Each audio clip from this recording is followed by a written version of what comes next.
எல்லோருக்கும் வணக்கம். இன்னைக்கு இதயம் தெரிந்து கொள்ளலாம் பகுதியில மிகவும் பயனுள்ள தகவல் தான் பார்க்க போறோம். இன்னும் ஒரு சில நாள்ல ஆடி 1 வரப்போகுது. ஆடி முதல் நாள்ல அம்மன் வழிபாடு எப்படி நம்ம வீட்ல எளிமையா பண்றது, அத பத்தி தான் பார்க்க போறோம். அம்மனின் அருள பரிபூரணமா பெறுவதற்கு ஒரு உகந்த மாதமா இந்த ஆடி மாதம் சொல்லப்பட்டிருக்குங்க.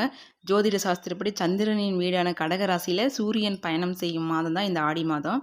எப்பெல்லாம் சூரிய சந்திர சேர்க்கை நடைபெறுதோ அது வெற்றியை தரக்கூடிய நிலை அப்படின்னு சொல்லப்படுது. ரொம்ப சிறப்புமிக்க இந்த ஆடி மாதம் பார்த்தீங்கன்னா பெண் சக்தியின் அருள் நிறைந்த காலமாகும். அதனால தான் ஆடி மாதம் அம்மன் வழிபாட்டிற்கு உகந்த மாதமாக சொல்லப்பட்டிருக்கு.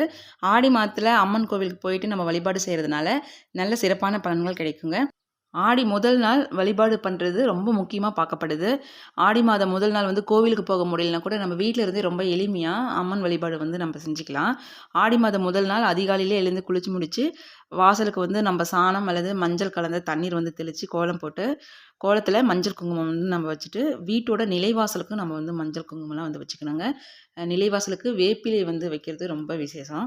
அடுத்து தீபம் ஏற்றுறதுக்கு ரெடி பண்ணிக்கலாம். நிலைவாசல் பக்கத்தில் சின்ன தட்டில் நம்ம மஞ்சள் குங்குமம்லாம் போட்டு வச்சு நம்ம தட்டுக்கெல்லாம் ரெடி பண்ணிவிட்டு அதில் 3 அல்லது 5 கொத்து வேப்பிலை பரப்பி அது மேலே அகல் விளக்கு வச்சு நம்ம நல்லெண்ணெய் தீபம் போட்டுக்கலாம்.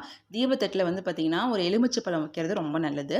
விளக்கேற்றி முடித்ததும் நம்ம குலதெய்வத்தை மனதார வேண்டிட்டு அதுக்கப்புறம் நம்ம இஷ்ட தெய்வ அம்மன் பேரை சொல்லி போற்றி சொல்லலாங்க. 108 தடவை போற்றி சொல்கிறது ரொம்ப சுபீட்சமான பலன் தரும். இதுபோல் நிலைவாசல் பக்கத்தில் தீபம் ஏற்றி நம்ம சாமி கும்பிட்டதுக்கு அப்புறமா பூஜை அறைக்கு போயிட்டு நார்மலாக நம்ம எப்பயும் போல் வழக்கமாக எப்படி சாமி கும்பிடுவோமோ அதுபோல் தீபம் ஏற்றி வச்சு நம்ம சாமி கும்பிடலாம். ஆடி முதல் நாளில் இப்படி வேப்பிலை தீபம் ஏற்றி நம்ம வழிபடுறதுனால அம்மன் அருள் பரிபூர்ணமாக கிடைக்கும் அப்படின்றது ஐதீகம். அன்றைக்கி நெய்வேத்தியமாக படைக்கிறதுக்கு பார்த்திங்கன்னா சக்கரை பொங்கல், அதுக்கப்புறம் அம்மனுக்கு பிடித்த கூழ் இதெல்லாம் நெய்வேத்தியமாக செஞ்சு சாமிக்கு நம்ம வழிபாடு செஞ்சுட்டு நாமளும் சாப்பிட்லாம். இதுபோல் ஆடி முதல் நாள் அம்மன் வழிபாடு நம்ம வீட்டில் ரொம்ப எளிமையாக முடிச்சுக்கலாம். முடிஞ்சால் ஈவினிங்காக அம்மன் கோவிலுக்கு போக முடிஞ்சால் போயிட்டு வரலாங்க. ஆடி மாதம் முழுக்க இதுபோல் நிலைவாசல் பக்கத்தில் தீபம் ஏற்றி வச்சு வழிபாடு செய்யலாம். தினமும் விளக்கேற்ற முடியலனா கூட ஆடி மாதத்தில் வர செவ்வாய் வெள்ளிக்கிழமையிலாவது விளக்கேற்றி வழிபடுறது ரொம்பவே நல்லதுங்க.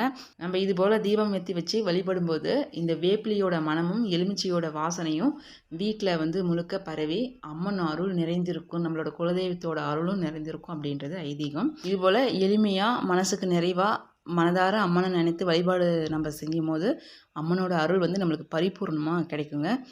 முடிஞ்சால் நம்ம கோவிலுக்கு கூழ் சக்கரை பொங்கல்லாம் செய்கிறதுக்கு தேவையான பொருள் நம்மளால் என்ன வாங்க முடியுமோ கேழ்வரகு, அரிசி, வெல்லம், பருப்பு இந்த மாதிரி பொருள் வாங்கி கொடுக்கலாம். அப்படி இல்லைன்னா இல்லாதவங்களுக்கு நம்மளால் என்ன செய்ய முடியுமோ அதை தானம் செய்யலாங்க. தானம் செய்கிறதுனால நம்மளுக்கு மேலும் நல்ல பலன்கள் கிடைக்கும்.